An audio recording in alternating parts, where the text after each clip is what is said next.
Hello everyone, welcome to ACPPSC। मेरा नाम वंदना सिंह है। इस वीडियो में हम जो आपका 24 अक्टूबर को यूपीपीएससी का जो प्रीलिम्स एग्ज़ाम हुआ है उसके बारे में हम एनालिसिस करेंगे। तो देखो, सब लोग बोल रहे हैं कि पेपर बहुत टफ था। मैं नहीं मानती कि पेपर टफ था। पेपर क्या था कि थोड़ा मतलब पेपर जो है वो स्टैंडर्ड था। पेपर स्टैंडर्ड था। क्वेश्चन जो है वो पुराने वाले की तरह नहीं आए थे कि आप जो है फैक्ट पढ़ लिया और आप क्वेश्चन सॉल्व कर दो। क्वेश्चन में आपको थोड़ा-सा फैक्ट भी पता होना चाहिए और थोड़ा आपको अपना दिमाग भी लगाना था। तो पेपर जो है वो ब्लेंड था, मतलब फैक्ट्स का ब्लेंड बोल सकते हो और थोड़ा एनालिटिकल एस्पेक्ट आपका जो है वो चेक हो रहा था उन पेपरों में। तो वो पुराने वाले पेपरों की तरह नहीं था। 2020 का पेपर भी थोड़ा बहुत ऑलमोस्ट जो है वो ऐसा ही था। तो मुझे लगता है कि कट ऑफ जो है 2020 के पेपर जैसी ही जानी चाहिए। मतलब मुझे जहाँ तक मेरा मानना है कि कट ऑफ वैसे ही जानी चाहिए। तो अ, पेपर पेपर में जो है वो दोनों का ब्लेंड आया है। आप अब बताएँ, अगर किसी ने सीरियसली अगर पढ़ाई की है ना, सीरियसली पढ़ाई की है तो 105 प्लस 5 मतलब 110, 105 से 110 क्वेश्चन जो हैं वो आराम से हैंडल कर सकता है। कोई भी इंसान आराम से हैंडल कर सकता है। अगर एंशिएंट और मिडिवल के भी क्वेश्चन हटा दिए, एंशिएंट और मिडिवल के क्वेश्चन हटा दिए, तो आप 105 से प्लस माइनस जो 5 110 क्वेश्चन आराम से हैंडल कर सकते हो। इसमें से ह्यूमन एरर अगर निकाल दो, क्योंकि कभी-कभी क्या होता है, आप बबल गलत फिल कर देते हो, कभी-कभी आपको आंसर सही आता है लेकिन फिर भी आप जो है गलत कर देते हो। तो अगर उसमें से ह्यूमन एरर भी निकाल दें तो आप जो है 100 क्वेश्चन जो है वो बिल्कुल नेट सही कर सकते हो। नेट सही कर सकते हो। मतलब ये उन लोगों के बारे में बात हो रही है जिन्होंने बहुत सीरियसली पढ़ाई की है। बहुत सीरियसली पढ़ाई की है और जो थोड़ा मतलब एक नॉच ऊपर होके पढ़ाई कर रहे थे। मतलब वो किसी भी टॉपिक का जो है एनालिटिकल एस्पेक्ट और फैक्चुअल एस्पेक्ट जो है, वो दोनों चीज़ें अगर देख के चल रहे थे, तो उनके लिए जो है 100 क्वेश्चन करना टफ नहीं होगा। तो 100 क्वेश्चन करना उनके लिए ज़्यादा टफ नहीं होगा। लेकिन कट ऑफ तो ऐसे नहीं बनती है ना। कट ऑफ में तो सारे बच्चे लिए जाते हैं, फिर उस हिसाब से कट ऑफ बनती है। तो इसलिए ही जो है कट ऑफ जो है वो कम जाएगी मेरे हिसाब से, जो है इसलिए मतलब 2020 जैसी ही कट ऑफ रहेगी। 2020 हो गया, उससे 5 नंबर प्लस माइनस 5 इसके अराउंड जो है वो ही कट ऑफ रहेगी। तो आप जो है अगर कोई बहुत सीरियस स्टूडेंट है, वो 100 क्वेश्चन जो है वो ईज़िली टैकल कर सकता है, ईज़िली टैकल। आप आराम से जो है 100 क्वेश्चन जो है ईज़िली टैकल। कुछ क्वेश्चन जो है आप एलिमिनेशन से कर सकते थे, कुछ क्वेश्चन एलिमिनेशन से कर सकते थे, कुछ आप ट्रिक से क्वेश्चन कर सकते थे। तो इस हिसाब से जो है 100 क्वेश्चन आराम से हो सकते थे। तो जो हमारी टेस्ट सीरीज़ थी, एसीपीपीएससी की टेस्ट सीरीज़ थी 2021 की, उससे डायरेक्ट जो 84 क्वेश्चन प्रिडिक्ट हुए हैं। 84 क्वेश्चन जो है वो डायरेक्ट प्रिडिक्ट हुए हैं और एक्सप्लेनेशन से भी काफ़ी सारे क्वेश्चन आप जो है उसको कर सकते थे। तो इसमें जो है हम बेसिकली हमारा जो इस वीडियो को बनाने का जो मेन मोटिव है वो ये है कि आप जो है 2022 एग्ज़ाम और जो आपका आरओ है उसके लिए आप कैसे प्रिपेयर करें। तो देखो, सबसे ज़्यादा जो है वो इम्पोर्टेंट है करंट अफेयर। करंट अफेयर्स का नेचर अभी भी चेंज नहीं हुआ है। करंट अफेयर्स का नेचर अभी भी चेंज नहीं हुआ है। वो करंट अफेयर बिल्कुल सेम एज़ इट इज़ हैं। बस क्या करा गया है कि 2 फैक्ट को मर्ज कर दिया और 2 फैक्ट को मर्ज कर दिया। कोई हेडिंग है, उसकी हल्की-फुल्की भी अगर आपको डेप्थ पता है, तो आप ईज़िली करंट अफेयर कर सकते हो। तो आपको जो है सबसे ज़्यादा, अगर आपने करंट अफेयर जो है अगर आपने चलो 2 क्वेश्चन का एरर मान लो कि 2 क्वेश्चन के एरर के साथ अगर आपने करंट अफेयर बिल्कुल सही कर लिए, तो you are in the game. तो आप गेम में हो, क्योंकि करंट अफेयर बहुत ज़्यादा स्कोरिंग है। करंट अफेयर का नेचर बिल्कुल चेंज नहीं हुआ है। अगर आपने सही सोर्स से करंट अफेयर पढ़ लिए तो आप still you are in the game. तो आप देखो, ये क्वेश्चन देख सकते हो, डब्ल्यूपीआई इंडेक्स से आया था, तो ये डायरेक्ट यहाँ लिखा हुआ है, मिनिस्ट्री ऑफ कॉमर्स और ये सब। तो ये इसका बी आंसर होगा। तो ये डायरेक्ट यहाँ लिखा हुआ है। तो इस तरह से हम जो हमारा मेन फोकस है वो थोड़ा करंट अफेयर पे है। तो देखिए, एनडीएमए का क्वेश्चन था, 2 साल से ये एनडीएमए जो है करंट अफेयर्स में है और इसका आंसर जो है वो प्राइम मिनिस्टर होगा। तो ये क्वेश्चन जो है डायरेक्ट हमने दिया था, तो ये क्वेश्चन भी हमने जो है डायरेक्ट दिया था।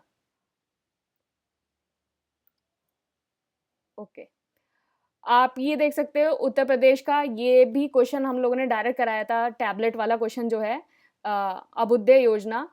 तो इसका ना थोड़ा अगर आपको लिंक, मतलब थोड़ी चीज़ें अगर लिंक भी पता हो ना कि ये बजट में बात की गई थी, टैबलेट की बात की गई थी, क्योंकि जितने भी अभ्युदय हो रहा है वो ऑनलाइन हो रहा है। तो अभ्युदय जब ऑनलाइन हो रहा है तो किस पे पढ़ोगे, या तो मोबाइल फ़ोन होगा या टैबलेट होगा। तो इस हिसाब से ना जो इसको एलिमिनेशन करके आप मतलब तुक्का भी लगा सकते हो, मतलब तुक्का लगा सकते थे, मतलब गलत होता तो वो दूसरे बात है, लेकिन मतलब आप एक आध क्वेश्चन में तो तुक्का खेल सकते हो, क्या पता सही हो जाए। हाँ, तो ये कंटीजेंसी फंड वाला भी देखो, ये क्वेश्चन हमने डायरेक्ट कराया था। फिर वर्ड यूथ स्किल, ये जो है ये करंट अफेयर का क्वेश्चन है और ये डायरेक्ट यहाँ से ही आया है। ये तो बिल्कुल ही डायरेक्ट क्वेश्चन आया है, और आई थिंक अच्छा सिर्फ एक ऑप्शन गलत, एक ऑप्शन मिसमैच है। यहाँ इन्होंने गुवाहाटी लिखा है, हमने गुवाहाटी लिखा है, और यहाँ कानपुर लिखा है। तो ये बिल्कुल सही, इसका आंसर बॉम्बे होगा। ये क्वेश्चन बिल्कुल सेम है वेस्टर्न डिस्टर्बेंस का। फ्लाई ऐश का बिल्कुल क्वेश्चन है। फ्लाई ऐश में तो देखिए क्वेश्चन में ही, मतलब जो क्वेश्चन है उसको ही अगर पढ़ लिया तो आंसर हो जाएगा। Fly ash coming from thermal power, तो ये डायरेक्ट है। अब ये देखिए ये मॉस्किटो वाला क्वेश्चन भी है, एंड एल्बिडो इफेक्ट वाला क्वेश्चन। एल्बिडो तो ये रिपीट हुआ है, एल्बिडो का क्वेश्चन जो है ये रिपीट हुआ है। बताइए, अगर आप एनवायरनमेंट के लिए, या तो फिर जो कोर्स में आपने पढ़ा है तो वो गुड है, अगर आप एनवायरनमेंट के लिए अगर आप घटना चक्र भी पढ़ लेते ना तो काफ़ी होता। तो ये देखिए ये बारबोरा, तो बहुत सारे टेनिस टूर्नामेंट हुए थे, तो मतलब एक साल में 4 होते हैं, तो सारे हुए थे। लेकिन ये क्वेश्चन क्यों पूछा गया? ये क्वेश्चन इसलिए पूछा गया क्योंकि ये जो रिपब्लिक की जो विमेन है वो 40 ईयर्स में फर्स्ट टाइम बनी है। तो ये इसी ही वजह से कि 40 ईयर्स में एक फर्स्ट टाइम बनी है, इसी वजह से ये वाला फ्रेंच ओपन का क्वेश्चन पूछा गया है। तो आप इन चीज़ों को जो ध्यान रखिए, क्योंकि यही चीज़ें बताती हैं कि इंपॉर्टेंस जो है क्वेश्चन की वो कहाँ से आती है। देखिए मैंने इसको हाईलाइट कर रखा है, वो हाईलाइट इसलिए करा है क्योंकि जिससे आपको चीज़ें याद रहें। तो इसका आंसर तो देखिए, आंसर तो यही होगा।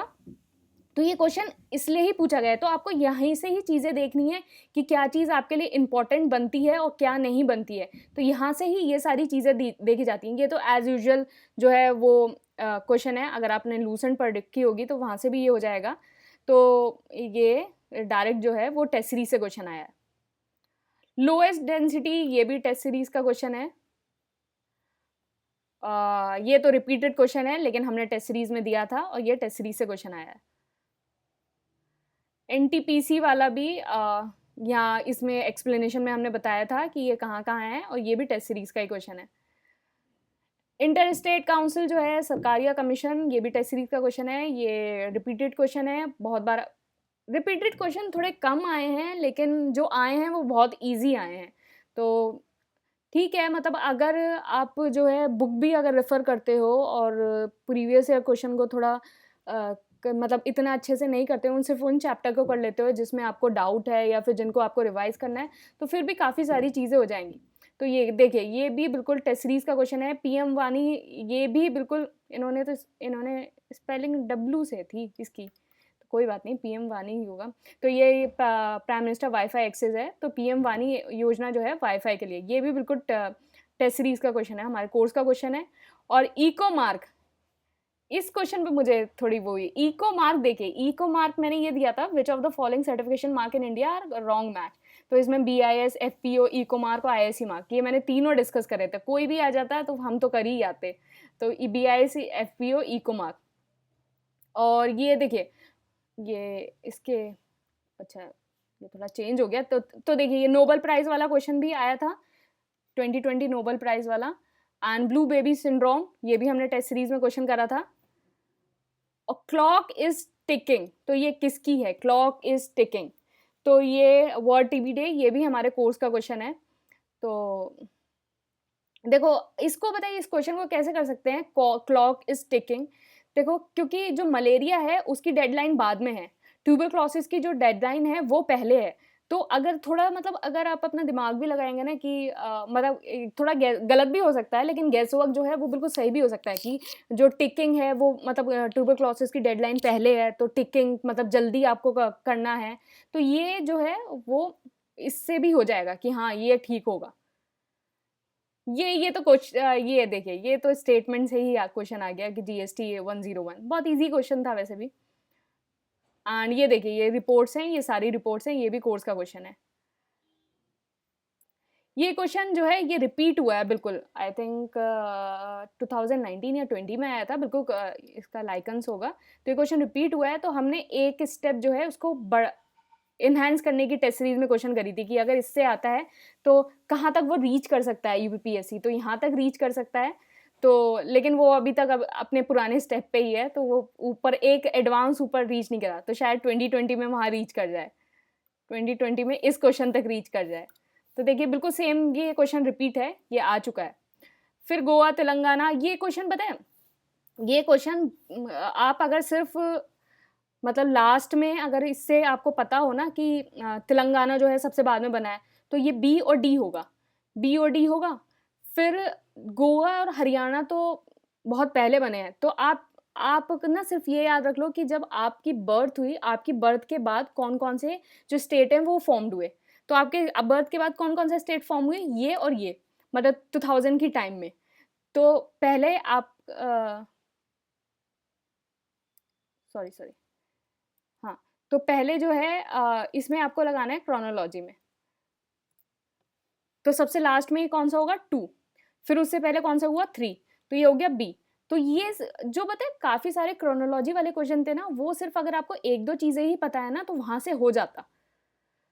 फिर ये भी रिपीटेड क्वेश्चन है, लेकिन हमने कराया था ये, और ये सी है, और हमने इसकी थीम भी कराई थी, तो इसके मॉन्ट्रियल प्रोटोकॉल से रिलेटेड इसकी थीम थी, तो वो भी हमने कराई थी। अगर ये लोग ऐसे भी दे देते ना कि कौन सा डे है और थीम कौन सी है, तो तब भी ये क्वेश्चन हो जाता, तो और अच्छा क्वेश्चन हो जाता फिर ये।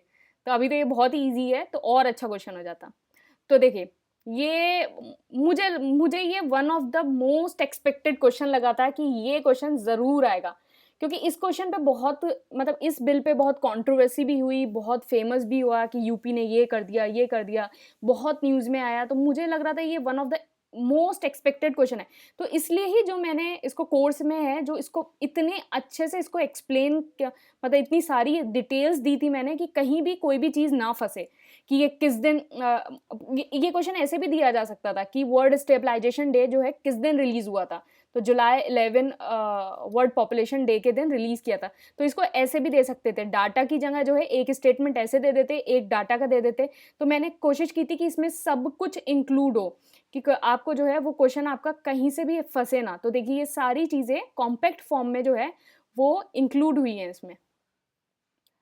अब ये आप देखिए ओएनजीसी इसमें जो है वो मतलब 1-2 ऑप्शन ही आपको पता होते, तो ये आराम से हो जाता।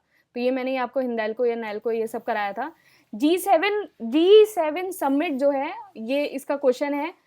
तो ये जी7 समिट इसका क्वेश्चन था कि इस बार का इसका चेयर कौन था? तो हमने ये क्वेश्चन जो है बिल्कुल कोर्स से आया है, और इनवाइटेड गेस्ट, तो इनवाइटेड गेस्ट वाला क्वेश्चन भी जो है ये भी मुझे वन ऑफ द मोस्ट पता है क्या क्या होता है ना कि अगर कोई भी समिट है और उसमें जो है इंडिया का जो इन्वॉल्वमेंट होता है, तो उस वो चीज़ें जो है वो अपने आप ही इम्पॉर्टेंट हो जाती हैं। तो एक क्वेश्चन कुछ और था कि आई थिंक अफ़गानिस्तान और इस सब से रिलेटेड था कि इस बार जो है उसमें चेयर में कौन आया है इंडिया में, मुझे मेरे दिमाग से स्लिप हो रहा है, तो मुझे लग रहा था इन दोनों क्वेश्चन में से जो एक क्वेश्चन ज़रूर आएगा। तो देखो ये वाला तो आ ही गया, जी7 वाला।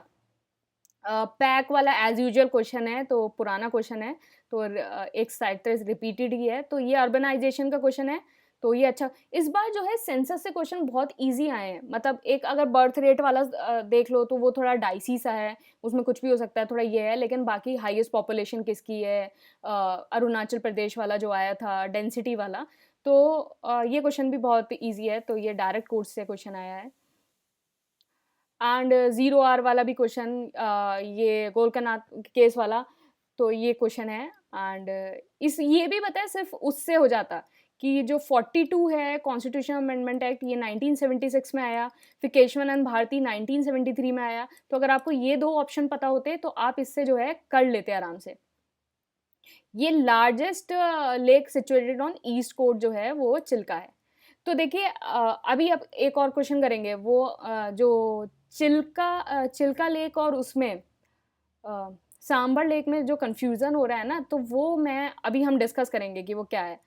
तो एक्सरसाइज कटलेस एक्सप्रेस जो है वो ये भी बिल्कुल सेम क्वेश्चन आया है। एंड प्रियम्बल में कौन-कौन से नहीं है, तो ये तो क्वेश्चन में ही मैंने इसको पूरा ऐसे दे रखा था कि जिससे आप पूरा प्रियम्बल याद कर लें। तो ये भी बिल्कुल सेम आया है 1986, ये भी बिल्कुल सेम आया है। और डब्ल्यूटीओ बहुत ज़्यादा इम्पोर्टेंट है, इंडिया का तो हमेशा ही डिस्प्यूट यहाँ रहता है कि जो डेवलपिंग कंट्रीज़ हैं और ये है, तो डब्ल्यूटीओ से रिलेटेड अगर कुछ होता है तो वो बहुत ज़्यादा इम्पोर्टेंट होता है। तो ये क्वेश्चन हमने बिल्कुल ही सेम ऐसे ही दिया था, तो ये आया है। ये फर्स्ट फिनेंस कमीशन, देखो फिनेंस कमीशन इतनी ज़्यादा अब इस समय न्यूज़ में थी, तो इससे कुछ ना कुछ क्वेश्चन बनना तो ज़रूरी था।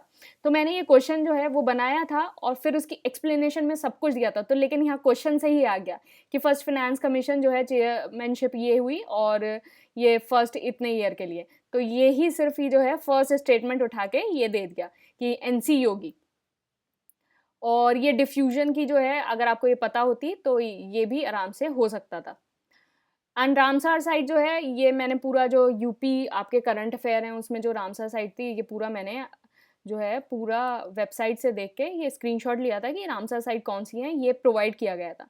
तो ये बस ये जो है हाईएस्ट 8 हैं इसमें, और ये 8 अगर आप देख लेते तो ये बस तो होती ही नहीं मानसार वाली, तो ये भी आराम से हो जाता।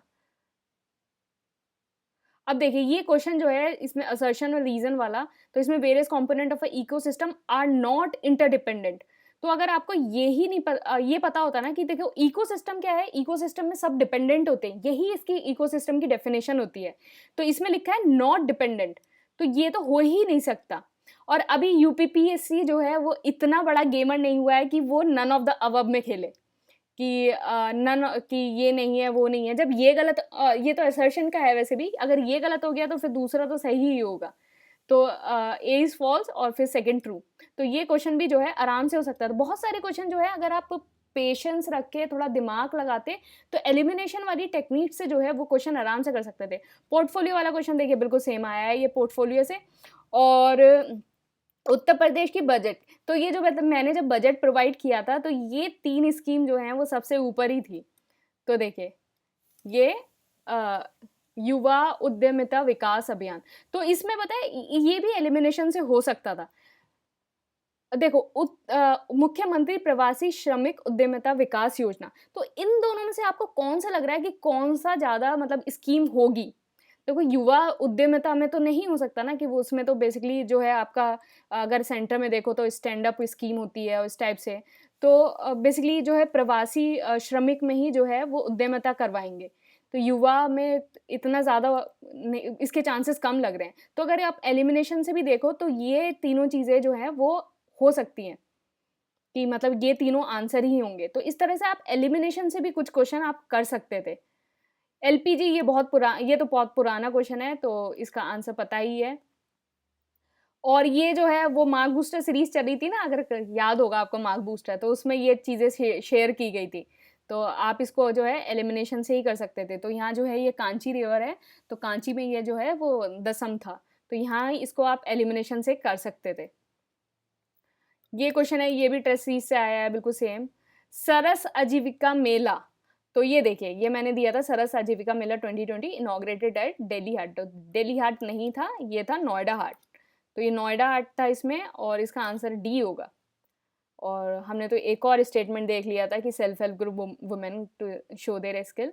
तो अभी यूपीपीएससी जो है नोएडा हाट पे ही रुक गया है अभी। तो देखो क्वेश्चन बहुत इजी आए हैं, बहुत मतलब करंट अफेयर के क्वेश्चन बहुत इजी आए हैं, यू नो इट। अगर आपने करंट अफेयर पढ़ा है, एक दो बार रिवाइज किया है, तो आराम से आप जो है मतलब 30 क्वेश्चन तो आराम से आप कर सकते थे। 30 क्वेश्चन बहुत बड़ा गेम चेंजिंग जो है वो होता है कि 30 क्वेश्चन अगर आप कहीं कर लो तो वो बहुत बड़ी बात है। तो आप इसको कर सकते थे। बहुत ईजी स्टेटमेंट बेस्ड क्वेश्चन आए हैं, बहुत ईजी क्वेश्चन आए हैं। देखो council of ministers collectively responsible अगर नहीं भी पता है तो आर्टिकल्स तो पता ही होंगे ना, उसमें क्या होता है सिर्फ लोकसभा होता है, तो पहला गलत हो गया, फिर उसके बाद दूसरा तो सही होगा। एशियाटिक सोसाइटी ऑफ बंगाल तो सबको ही पता है, विलियम जॉन्स की, ये भी बिल्कुल टेस्ट सीरीज से क्वेश्चन आया है। And agriculture infrastructure development says, तो मैंने ये जो है जब बजट प्रोवाइड किया था तो उसमें किया था, तो 25 प्रोडक्ट्स है इसमें। फिर ये भी क्वेश्चन जो है स्टेट पब्लिक सर्विस कमीशन का, ये भी बिल्कुल टेस्ट सीरीज से आया है। कैपिटल फॉर्मेशन, ये हमने बिल्कुल देखिए क्या कराया था कि ये health expenditure is the source of the human capital formation, बिल्कुल आया है। ब्लैक सी ज्योग्राफी की मैपिंग वाला वीडियो देखा था, ज्योग्राफी की मैपिंग का एक वीडियो कराया था ना, तो अगर आर जो आर दे रहे हैं वो भी देखना इसको, तो ये कराया था, तो ये इसको सबको याद होगा, बर्गर टी ना, तो बर्गर टी जो हमने कराया था तो क्वेश्चन आया है। तो ये देखिए ये क्वेश्चन, अरे ये हाइड हो गया नीचे, तो ये ब्लैक सी वाला क्वेश्चन है, तो ये डायरेक्ट आया। अब अगर आपने वो वीडियो देखा होगा तो उससे भी हो जाता, अदरवाइज ये टेस्ट सीरीज में तो गिवन था ही। सिंपली पाल तो जो है वो यूपीपीएससी का मुझे लगता है फेवरेट बायोस्फीयर रिजर्व है, कम से कम मुझे लगता है 50 बार ये क्वेश्चन आया होगा सिंपली पाल। तो ये भी अगर किसी को पता है ना सिंपली पाल क्या है और नंदा देवी क्या है, तो यहाँ से भी ये क्वेश्चन आ सकता था, हो जाता आराम से। तो ये जो है वो आया। अब देखिए लार्जेस्ट सेलाइन वाटर लेक जो है इन इंडिया, तो इस सांबर जो लेक है वो इनलैंड लेक है, inland largest saline lake. Chilka lake जो है उसको भी सेलाइन लेक बोलते हैं। तो लेकिन मुझे लगता है इसका आंसर ना जो है वो सांबर ही होगा। सांबर क्यों होगा, देखो अगर हम, बहुत वैलिड रीज़न नहीं है जो मैं आपको दे रही हूँ, लेकिन फिर भी मैं एक चीज़ बता रही हूँ। देखो क्योंकि ईस्ट कोस्ट वाली जो है वो लेक पूछ चुका है, एक क्वेश्चन में ईस्ट कोस्ट पूछा था ना, ईस्ट कोस्ट वाली जो लेक है वो पूछ चुका है, वो थी आपकी चिल्का लेक। चिल्का लेक, आपको लगता है कि एक ही आंसर जो है वो 2 क्वेश्चन में पूछा जाएगा? मुझे नहीं लगता कि एक ही आंसर 2 क्वेश्चन में पूछा जाएगा, तो उसका जो यहाँ मतलब होगा वो सांभर लेक से ही मतलब होगा। तो उसका जो यहाँ मतलब होगा वो सांभर लेक से ही मतलब होगा, और इसका जो आंसर है वो सांभर लेक ही है। तो इनलैंड वाटर जो है वो सांभर लेक से ही इसका आंसर है। देखिए सेंसेक्स, ये क्वेश्चन बिल्कुल टेस्ट सीरीज से आया है, देखिए third of the largest stock of BSE 12 sector. फिर हाँ, स्मॉलेस्ट जो है ये यूपी जीके से बिल्कुल क्वेश्चन ऐसी आया है, अमृत्य सेन जो है ये होम इन द वर्ल्ड, ये भी बिल्कुल क्वेश्चन वही आया है। फिर नॉर्मल विजन वाला भी क्वेश्चन वही आया है। ग्लोबल पीस इंडेक्स जो है, ये क्वेश्चन थोड़ा अच्छा लगा मुझे कि मतलब कि इस तरह से दिया गया है कि मतलब आपको कॉन्टिनेंट्स में दिया गया है, तो इजी तो है ही, क्योंकि जो जितने भी टॉप होते हैं वो आइसलैंड हो गया, नॉर्वे हो गया, डेनमार्क हो गया, इस टाइप से होते हैं, तो ऑब्वियसली सारी यूरोपियन कंट्रीज हैं, तो इसका आंसर जो है वो यूरोप ही होगा। तो ये क्वेश्चन देखिए बिल्कुल सेम है। फिर देन सुगम्य भारत क्वेश्चन, ये क्वेश्चन थोड़ा ये ऊपर नीचे हो गया, तो ये है सुगम्य भारत वाला। तो सुगम्य भारत क्वेश्चन ये देखिए हमने बिल्कुल कराया था, सुगम्य भारत और ऐसे डिसेबिलिटीज से, और ये बिल्कुल सही है। एंड यहाँ पोटेंशियल हमने इसको एक्सप्लेनेशन में देखा था कि स्केलर क्वांटिटी, ये बिल्कुल सही है। एंड ये क्वेश्चन अगर आपको ये पता होता ना, गुरु शिखर जो है ना राजस्थान का, तो ये क्वेश्चन यहाँ है, ये थोड़ा हाइड हो गया है। तो गुरु शिखर अगर आपको पता होता तो आप इससे सारे ऑप्शन हो जाते, तो बहुत सारे जो चीज़ें हैं ना वो एलिमिनेशन से आप कर सकते थे। यही तो बोलते हैं ना, मैंने आपको बोला था ना कि एक वीडियो में कि अगर आप बहुत पेशेंट, अगर आपका कूल माइंड रहता है या फिर आप ईजिली अगर को करते हैं तो 10 से 12 क्वेश्चन जो है वो आराम से कर जाएंगे। तो यही वो 10 से 12 क्वेश्चन होते हैं कि आप जो है आराम से अपना जो है एकदम करें। तो हाँ, तो ये जो नेक्स्ट है नॉन रिन्यूएबल, बहुत इजी क्वेश्चन है, तो मतलब ये तो बहुत ही इजी क्वेश्चन है, तो लेकिन हमने जो है नॉन रिन्यूएबल का जो है आपको ऐसे करके चार्ट बना के दिया था, अगर आप यही देख लेते कि कौन कौन से नॉन रिन्यूएबल होते हैं तो आप ये क्वेश्चन करके आ सकते थे।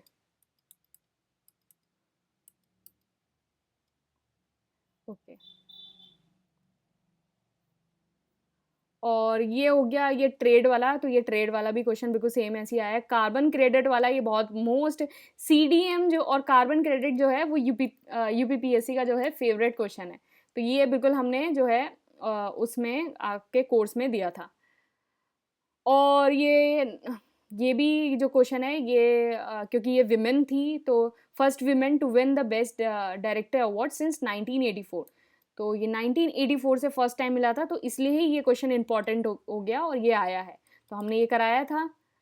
और ये primary duty of the finance commission, direct question ऐसे ही आया है। कोड ऑफ वेजेस से हमने ये डिस्कस किया था, इसमें बिल्कुल डायरेक्ट क्वेश्चन ऐसे ही आया है। कानपुर कॉन्स्पिरेसी का देखिए, सबके नाम लिख रखे हैं, MNA, ऐसे डांगा, मुजफ्फर, शौकत, नालिनी, ये सब जेल्ड हुए थे। तो MA अंसारी नहीं है इसमें। सेंसस यूपी, ये पूरा यूपी जीके से आया है।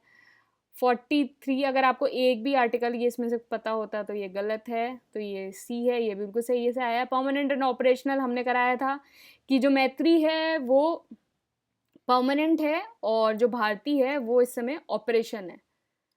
तो इसका आंसर जो है वो सी होगा, सी होगा इसका आंसर। फिर ये जो है क्वेश्चन, तो इसमें जो इंडिया है उसको एक गोल्ड मिला था, 2 सिल्वर मिले थे।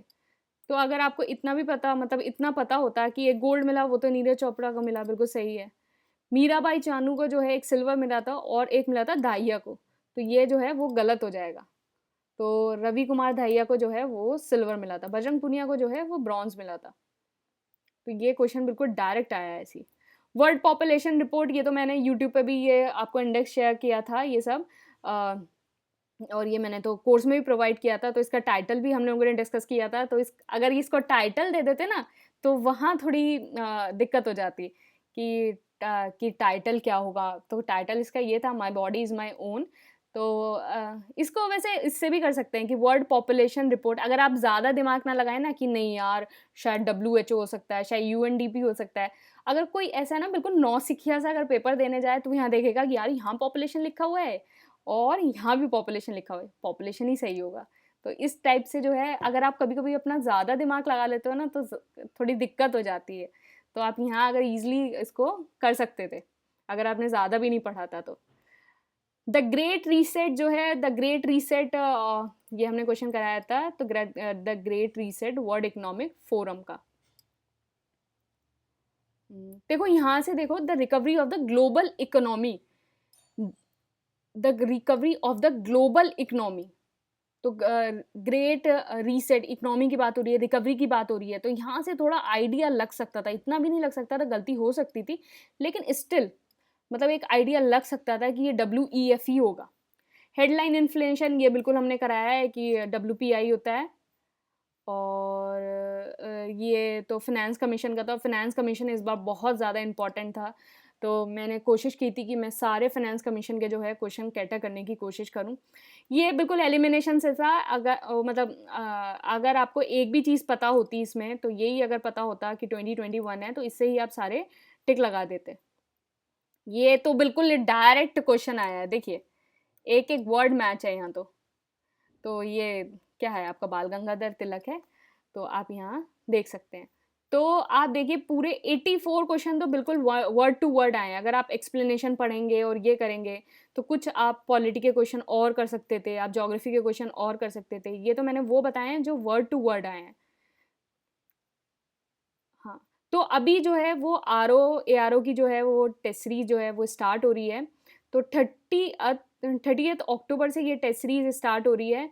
तो ये जो है वो पूरा कोर्स है, इसमें 12 टेस्ट होंगे, 10 फुल लेंथ टेस्ट होंगे, 2 बोनस टेस्ट होंगे, जिसमें एक सेंसस जीके और एक हिंदी का टेस्ट होगा। तो ये आप सारी डिटेल्स देख सकते हैं। इसकी फ़ीस जो है 1500 है, और जो सिर्फ अगर आपको करंट अफेयर्स लेना है तो ये 500 का है, और अगर आपको टेस्ट सीरीज़ लेनी है तो ये जो है वो आपकी 900 की है। और ये जो है, ये कल कुछ बहुत सारे लोगों ने जो है फीडबैक दिया था, thank you so much too, मतलब मैं इससे भी ज़्यादा कोशिश करूँगी कि इससे भी अच्छा प्रोवाइड करने की कोशिश करूँ, पर you guys really made my day. मतलब थैंक यू सो मच। मतलब मेरे हार्ड वर्क करने पे मुझे आप लोगों ने इतने अच्छे फीडबैक दिए, तो मतलब it just really made my day. मतलब these are the testimonial from you people. तो मुझे लगा कि मुझे ये शो करना चाहिए, तो आई रियली अप्रिशिएट। तो ये जो सब है, तो आप इसको देख सकते हैं। Thank you everyone, thank you so much. Okay, ठीक है। अगर आप हम मेंस के लिए भी मैंने कुछ वीडियोस बनाई हैं तो आप उसको देख सकते हैं। और अदरवाइज़ जो यूपीपीएससी 2022 के लिए भी हम स्ट्रैटेजी शेयर करेंगे। आरओ की तो ऑलरेडी मैंने स्ट्रैटेजी शेयर कर रखी है, तो आप उसे फॉलो करिए। देखिए, मेरी आपसे ना सिर्फ एक रिक्वेस्ट है, मिनिमाइज योर रिसोर्सेज। तो आपको जो है सिर्फ अपने जो है जितने भी आपके रिसोर्सेज हैं, जस्ट मिनिमाइज देम। ज़्यादा कुछ पढ़ने की ज़रूरत नहीं है, कम बुक पढ़ो लेकिन अच्छे से पढ़ो, थोड़ा डेप्थ में पढ़ो। ये नहीं कि 15-16 बुक पढ़ ली। थोड़ा अपने जो है अपना एनालिटिकल एस्पेक्ट डेवलप करने की कोशिश करो। This is not like you have to read, मतलब सिर्फ वर्ड्स पढ़ रहे हो, कुछ एनालिटिकल एस्पेक्ट ही डेवलप नहीं हो रहा है। तो you should have to develop that analytical aspect, मतलब चीज़ें पढ़ो, एक किताब पढ़ो, लक्ष्मीकांत पढ़ो लेकिन उसको अच्छे से पढ़ो, उसकी चीज़ों को समझने की कोशिश करो, उसके हर वर्ड को समझने की कोशिश करो। तो एक-एक किताबें पढ़ो, ये नहीं कि मतलब पुराना मेथड छोड़ दो। पुराना, this is not the old ball game की जो वो चल रहा है सब। This is not like that now. You have to be sharp with your mind. आप थोड़ा एनालिटिकल एस्पेक्ट डेवलप करने की कोशिश करो, तभी एग्ज़ाम निकलेगा, तभी मज़ा आएगा। तो आप ऐसे अच्छे से पढ़ाई करो। देखो, जिसका पेपर अगर अभी अच्छा नहीं हुआ है तो डज़न्ट मैटर, चीज़ें यहाँ नहीं रुकती हैं। वर्क हार्ड, इससे ज़्यादा अच्छे करने की कोशिश करो। बिल्कुल बहुत अच्छा मतलब प्रिपरेशन करो, जो अपनी गलतियाँ करी हैं उनको एनालाइज़ करो और सक्सेस ज़रूर मिलेगी, बस ऐसे ही मेहनत करते रहो। Thank you and all the best.